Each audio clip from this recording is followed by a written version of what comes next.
नमस्कार. सगळ्यांना माझा आवाज क्लिअर येत आहे का?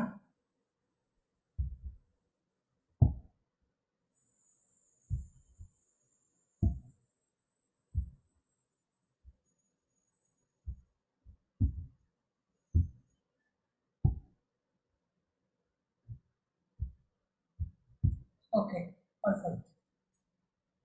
मी तुम्हाला काल कन्फ्युजन जे लोकांचं झालेलं आहे त्याच्याबद्दल थोडंसं आपण बोलूया. कालच्या म्हणजे परवाच्या मेडिटेशनमध्ये आपण असं म्हटलेलं होतं की किंवा असं रादर मेडिटेशन केलेलं होतं की जितकं ज्या ज्या गोष्टी आपण ठरवतो त्या सगळ्या गोष्टी आपल्या लिमिटेड माइंडसेट म्हणून असतात, म्हणजे आपल्या संकुचित मनाच्या कक्षेमधून आपण विचार करत असतो. कारण आपल्याला हे माहिती आहे की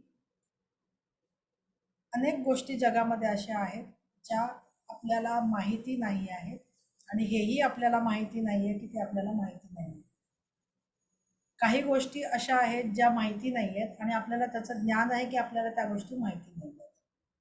आणि काही गोष्टी अशा आहेत की ज्या आपल्याला माहिती आहे की आपल्याला माहिती आहे. तर मी तुम्हाला सगळ्यात पहिला पॉईंट जो सांगितला की काही गोष्टी जगात आहेत ज्या आपल्याला माहिती नाही आहेत आणि आपल्याला हेही माहिती नाही आहे की आपल्याला ते माहिती नाही आहे. त्याच्यामुळे आपण आपला विचार करण्याची पद्धत ही आपल्या संकुचित वृत्तीप्रमाणे असते. आता संकुचित असं का म्हटलं जातं? कारण आपण त्याच गोष्टींचा विचार करू शकतो ज्या गोष्टींचं आपल्याला ज्ञान आहे. म्हणजे ज्ञान म्हणजे काय? पंचेंद्रियांमध्ये त्याचा अनुभव आहे. म्हणजे एखादी गोष्ट आपण ऐकलेली आहे, एखादी गोष्ट आपण बघितलेली आहे, एखादी गोष्ट आपण अनुभवलेली आहे, अशाच गोष्टींचा विचार आपण करू शकतो. कारण आपल्या कक्षा त्याच्या पुढे गुंडाळलेला नसल्यामुळे आपण तो विचार करू शकतो. त्याच्यामुळे आणि युनिवर्समध्ये सगळ्या पॉसिबिलिटीज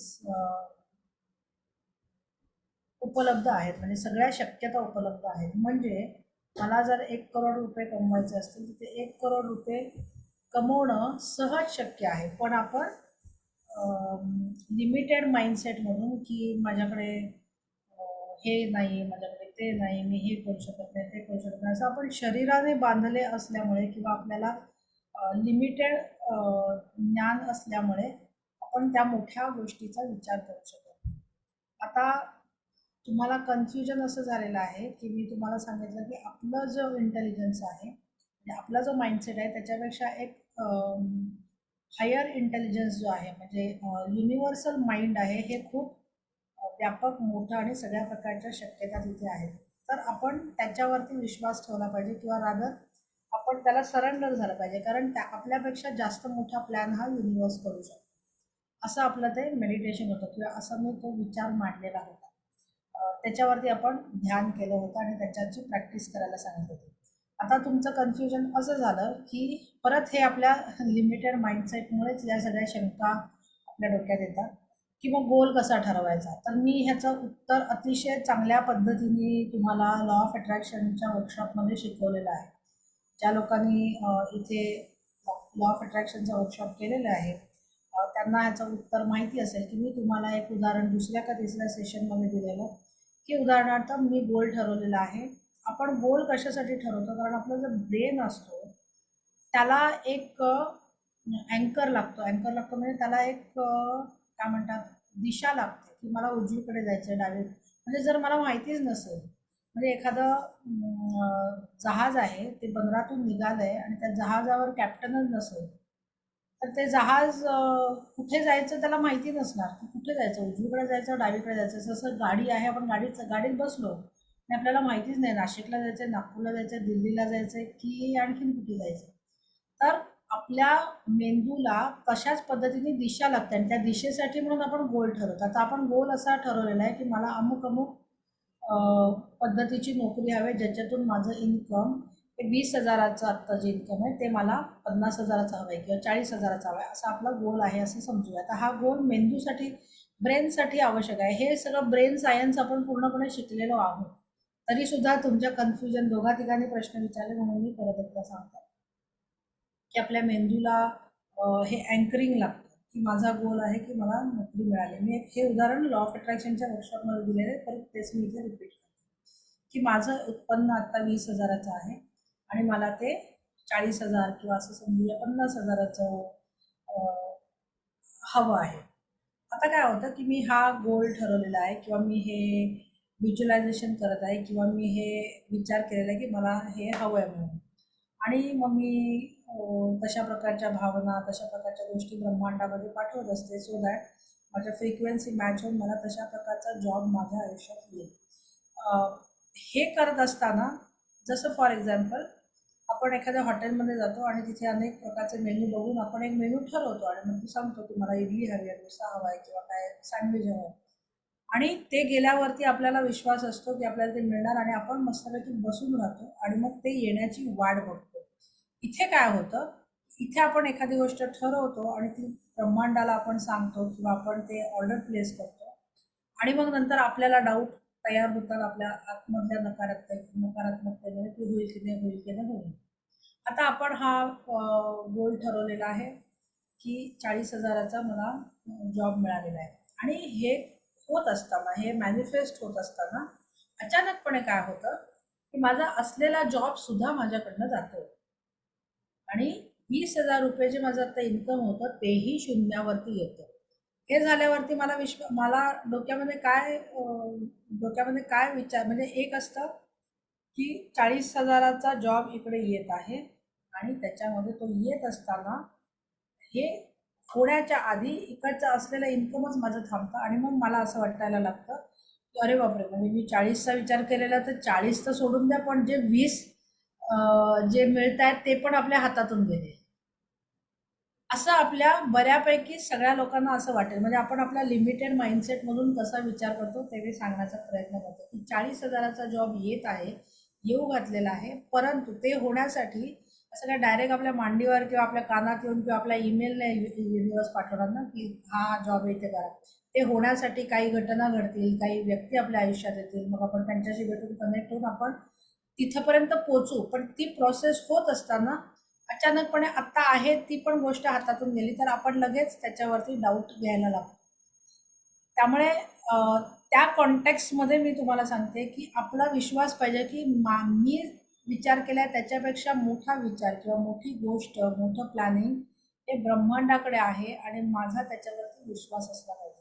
हा दोन्हीचा अर्थ कळला. आपण गोल सेटिंग करतो ब्रेनसाठी, कारण ब्रेनला एक दिशा लागते, त्याप्रमाणे आपण प्लॅनिंग प्लॅनिंग करतो म्हणण्यापेक्षा आपल्याला काही माहितीच नसेल तर आपण काय व्हायब्रेशन्स पाठवणार, आपण काय करणार, त्याच्यासाठी म्हणून गोल सेटिंग आहे जे ब्रह्मांडाचं आहे. पण ते गोल सेटिंग आपण लिमिटेड माइंडसेटमधूनच करतो की माझा माइंडसेट 20,000चा आहे, मला 1,00,000 भरपूर वाटतात कारण मला 1 करोडची भीती वाटते, तर मी माझ्या लिमिटेड माइंडसेटप्रमाणे 50,000, 60,000, 1,00,000, 2,00,000 इथपर्यंत माझी पोच होऊ शकते.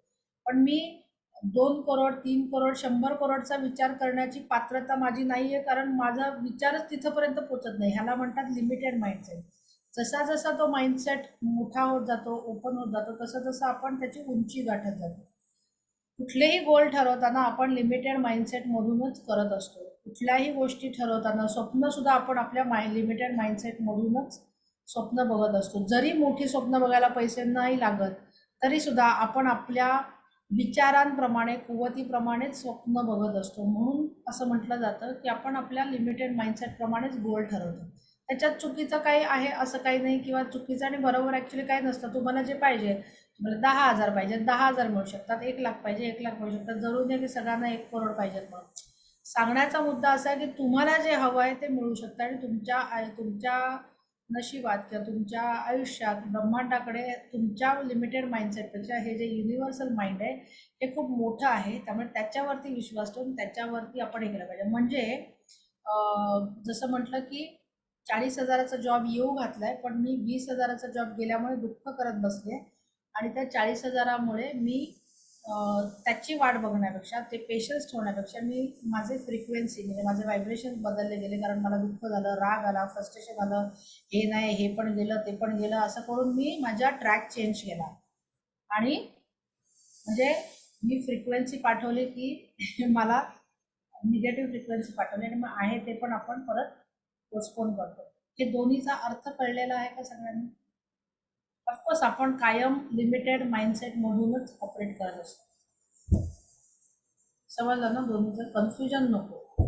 त्यामुळे गोल करायचं नाही असं नव्हे, हे करायचं नाही असं नव्हे, तर मी एखादी गोष्ट म्हणजे शेअर मार्केटमध्ये मी काम करत असताना ठरवलंय की 50-1 लाख कमवायचे. ते 1 लाख कमवत असताना मला जर नाही झालं, तर लगेच मी युनिव्हर्सल माइंड इज त्याच्यामध्ये काय आहे हे आपल्याला कळत नसतं, हे काय माहिती नसतं. त्याच्यामुळे आपण लगेच डाऊट करायला लागतो आणि मग आपण तिकडे गडबड करतो आणि आपली फ्रिक्वेन्सी आपण बदलतो. त्यामुळे हे दोन्ही गोष्टी, त्यामुळे कन्फ्युजन करू नका.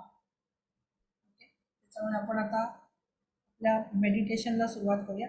मी आज परत एकदा अवयवांचं मेडिटेशन घेणार आहे. आपण बरेच वेळेला घेतलेलं आहे. अवयवांचं अशासाठी परत एकदा रिमाइंडर सगळ्यांना, की आपल्याला एखादा आजार असेल, बरेचसे मेसेजेस येतात, मला हा त्रास आहे, तो त्रास आहे. कितीतरी वेळेला सांगितलेलं आहे की आपण खूप प्रकारचे मेडिटेशन शिकतो म्हणण्यापेक्षा या सगळ्या गोष्टी या टूल्स आहेत. तर तुम्हाला कुठली गोष्ट हवी आहे, तुम्हाला कुठलं टूल हवं आहे, meditation itself is a tool. त्यामुळे त्या टूलचा वापर करून आपल्याला जे हवं आहे ते आपण मिळवण्याचा प्रयत्न करतो. त्याच्यामुळे तुम्हाला बऱ्याचशा जणांना वेगवेगळ्या प्रकारचे आजार असतात. म्हणजे उदाहरणार्थ मला इथे खांदेदुखी आहे. तर मी ध्यान करत असताना मी इथे जर लक्ष दिलं, म्हणजे जिथे माझा त्रास आहे तिथे जर लक्ष दिलं आणि तिकडनं श्वास घेतला, आणि आपल्याला लॉ माहिती आहे की जिथे आपण फोकस करतो तिथे ऊर्जा वाहते. Wherever you focus on energy flows there. त्याच्यामुळे तिथे आपल्याला ऊर्जा शक्ती पोचवायची आहे. आपल्याला तिथे बघायचं आहे. डोकं दुखतंय तर आपण डोकं शांत राहणं खूप महत्त्वाचं आहे. मेडिटेशन आपण अशासाठी करतो कारण दिवसभर आपण आपलं माइंड खूप एंगेज ठेवत असतो. आपण कुठे कुठे एंगेज ठेवत असतो, तर सतत मोबाईलमध्ये काहीतरी बघणं, सतत टी व्हीवर काहीतरी बघणं, सतत वाचन करणं, कोणाशी तरी काहीतरी बोलणं. म्हणजे आपण एकटे असताना सुद्धा आपण आपल्या माइंडला एंगेज ठेवत असतो, आपण एकटे नसताना सुद्धा आपण माइंडला एंगेज ठेवत असतो. आता माइंडला एंगेज ठेवणं, मनाला एंगेज ठेवणं म्हणजे काय, तर आपण वेगवेगळ्या भावनांमधून जात असतो, नुसतंच एंगेज नाही. आपण वेगवेगळ्या भावना त्याच्यामध्ये जगत असतो. म्हणजे टी व्ही बघत असताना दुःखाची भावना ही जगत असतो, कारण एखादा सिरियल बघतो, एखादा पिक्चर बघतो, त्याच्यामध्ये रागही येतो, वाईटही वाटतं. अशा वेगवेगळ्या भावनातून आपण जात असतो आणि आपल्याला माहिती आहे की ज्या भावना हे युनिव्हर्सशी बोलण्याचं टूल आहे. तर आपण वेगवेगळ्या फ्रिक्वेन्सीजमधून आपण पाठवत असतो ब्रह्मांडामध्ये. त्याच्यामुळे आपल्याला शांत राहणं किंवा काही न करता राहणं हे महत्त्वाचं आहे. आणि म्हणून त्या मनाला रिक्त करणं, त्या मनाला थांबवणं, त्या मनाला शांत करणं आणि कुठेही एंगेज न करता नुसतं बसणं, ह्याची आपण प्रॅक्टिस करतो आपण, म्हणजे मेडिटेशन किंवा स्वतःशी कनेक्ट होणं किंवा काही न करता राहणं. कारण सतत आपण वेगवेगळ्या इमोशन्समधून त्या मनाला दिवसभर आपण फिरत असतो. त्यामुळे नुसतं ज्यावेळेला बसतो त्यावेळेला आपण शांत होतो आणि कुठल्याही प्रकारची ॲक्टिव्हिटी चालू नाही, मानसिक ॲक्टिव्हिटी. आणि मग आपण जिथे त्रास आहे तिथे बघायचं, तिथे आपण पूर्णपणे फोकस करायचं. ज्यावेळेला फोकस करतो त्यावेळेला आपोआप एनर्जी तिथे फ्लो व्हायला लागते. आणि मग तिकडनं श्वासोश्वास घेतो आहे, तिकडे ऑक्सिजन पोहोचत आहे. इतर तिकडनं आता तुम्ही म्हणाल खांद्यातून श्वास कसा घ्यायचा, असा पण प्रश्न विचारतात की खांद्यातून कसा श्वास घ्यायचा. ते सगळं म्हणजे इकडनं श्वास हार्टमध्ये इकडनं श्वास येतो हे इमॅजिन करता येतं, पण इथे होत नाही. तर तुम्ही असं करा की श्वास घेतलेला आणि इथंपर्यंत ऑक्सिजन पोहोचलेला, श्वास घेतलेला आणि इथंपर्यंत पोहोचलेला, असं सुद्धा इमॅजिन केलं. फोकस इथे असणं महत्त्वाचं आहे. लक्षात येते, म्हणजे कुठलाही अवयव असेल तिथे आपण ज्यावेळेला फोकस करतो, मेडिसिन शिवाय, औषधाशिवाय बरं करण्याचा हा एक उत्तम मार्ग आहे. Wherever you focus on your energy goes on, हे प्रयोग करून बघा.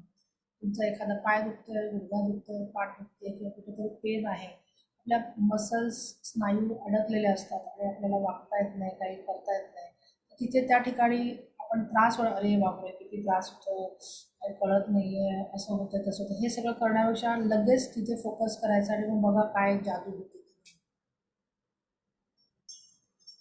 व्हिडिओ दिसत नाही आहे, मला असं वाटतं सगळ्यांना व्हिडिओ दिसतोय. व्हिडिओ आणि आवाज क्लिअर आहे? हं? ओके, सगळ्यांना क्लिअर आहे. त्यामुळे ज्यांना दिसत नाही आहे त्यांनी त्यांच्या सिस्टीममध्ये चेक करा. आपण आता अवयवांचं मेडिटेशन करूया. डोळे बंद करायचे आहेत.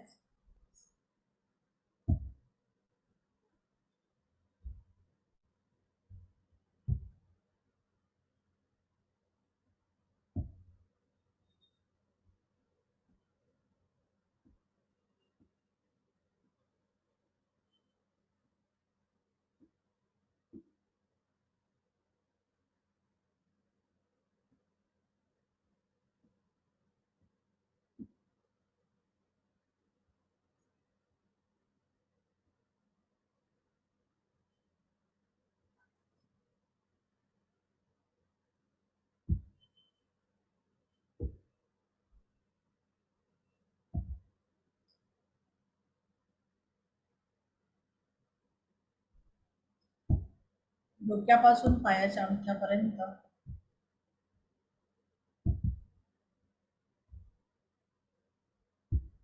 प्रत्येक अवयव आपल्याला शिथिल करायचा आहे.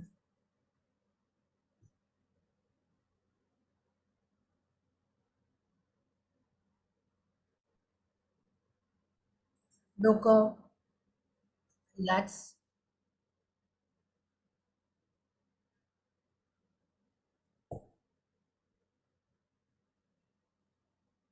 मान गळा रिलॅक्स,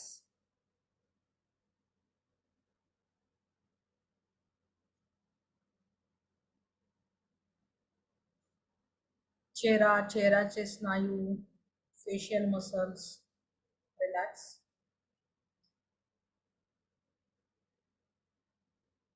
सर्व त्या अवयवांकडे बघून आपल्याला शिथिल करायचे आहेत. खांदे रिलॅक्स, पाठीची उजवी बाजू डावी बाजू रिलॅक्स,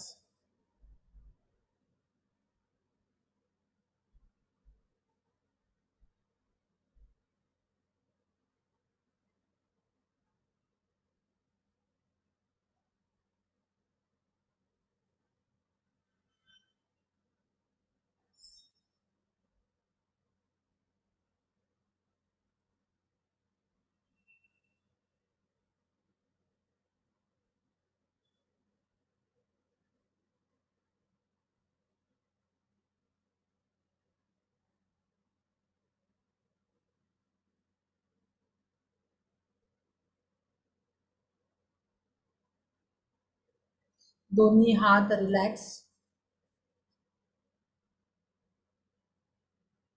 छाती, पोट, कंबर रिलॅक्स,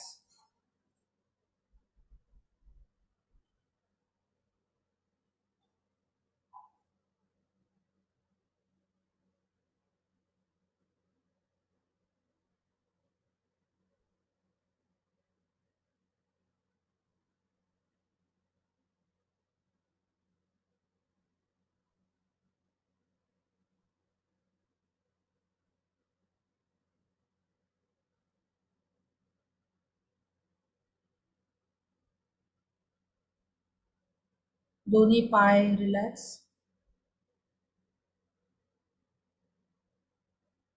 संपूर्ण शरीर शिथिल झालेलं आहे.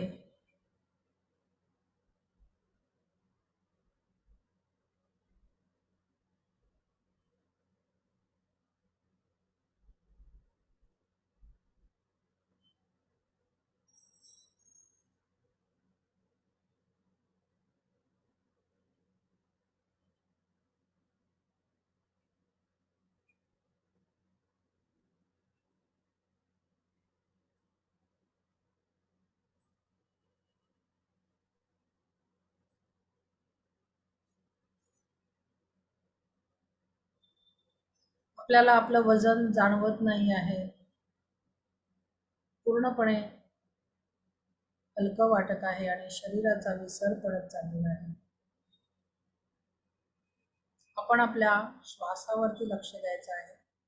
नाकपुड्यांकडे लक्ष द्यायचं आहे. आतमध्ये येणारा प्रत्येक श्वास आणि बाहेर जाणारा प्रत्येक उच्छ्वास बघायचा आहे.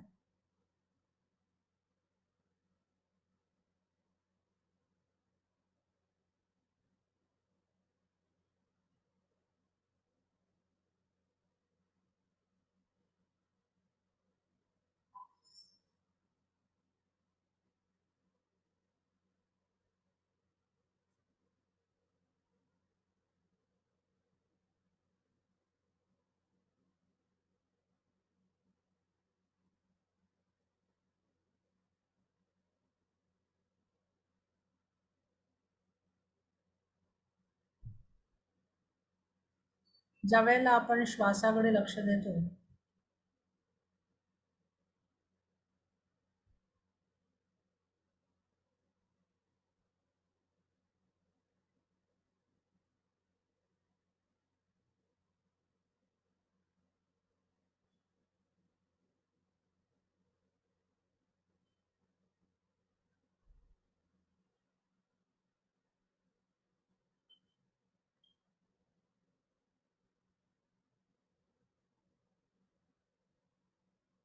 त्यावेळेला हळूहळू मन शांत व्हायला लागतं.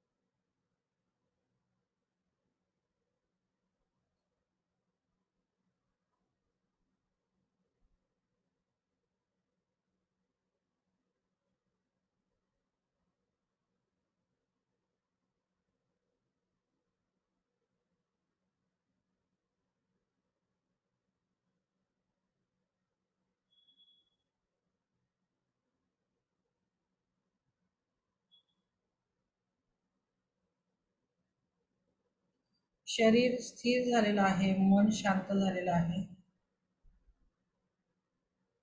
आणि आता आपण आपला एखादा जो अवयव दुखत आहे, त्रास आहे, दुःख आहे, अशा ठिकाणी आपल्याला लक्ष द्यायचं आहे.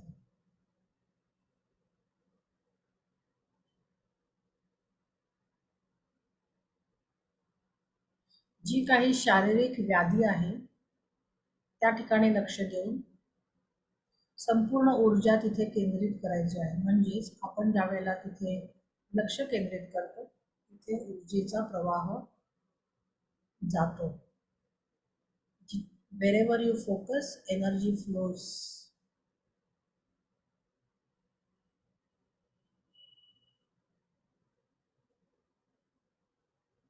आणि त्या भागातून आपण श्वासोश्वास करायचा आहे.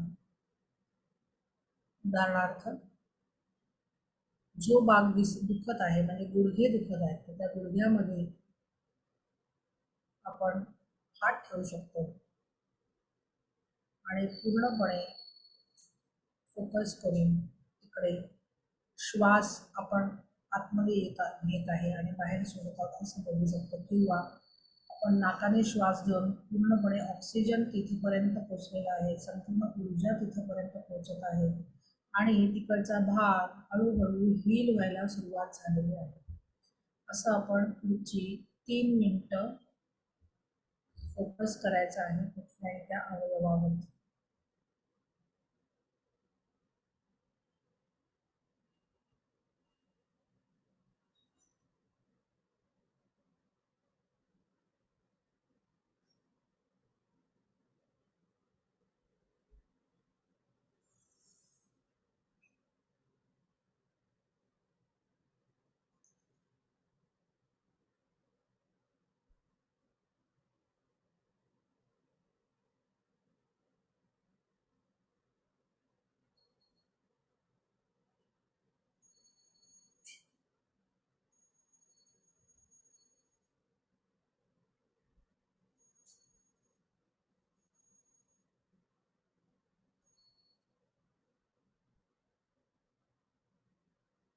संपूर्ण फोकस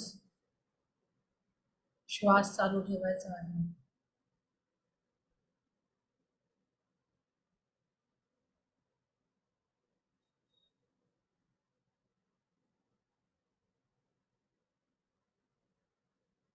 पूर्णपणे लक्ष केंद्रित.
पूर्णपणे परत परत लक्ष त्या अवयवाकडे नेऊन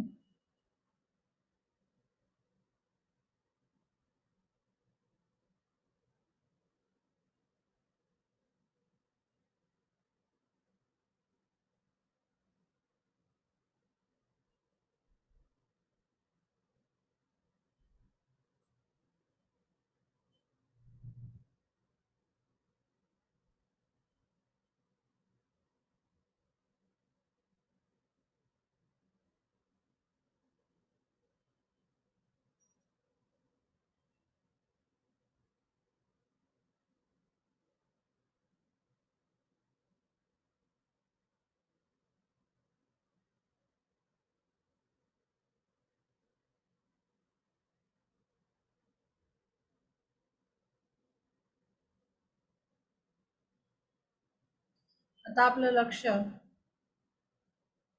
आपल्या श्वासाकडे आणायचं आहे.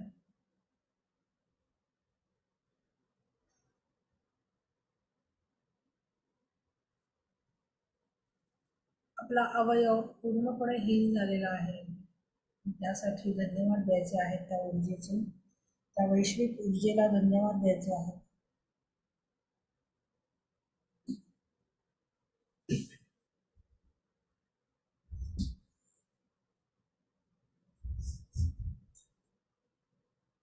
आपलं लक्ष आपल्या शरीराकडे आणायचं आहे. आपलं लक्ष आपल्या खोलीमध्ये आणायचं आहे. आपलं लक्ष आपल्या खोलीतील आवाजांकडे, खोलीच्या बाहेरील आवाजांकडे आणायचं आहे.